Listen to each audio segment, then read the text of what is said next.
తగిలే రాళ్ళని పునాది చేసి ఎదగాలని, తరిమే వాళ్ళని హితులుగా తలచి ముందుకెళ్ళాలని,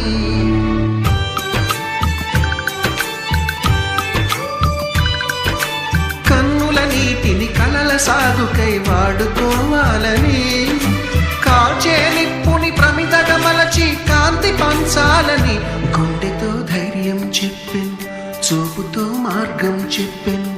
అడుగుతో గమ్యం చెప్పెను, నేనున్నానని నీకేం కాదని, నిన్నటి రాతని మార్చేస్తానని.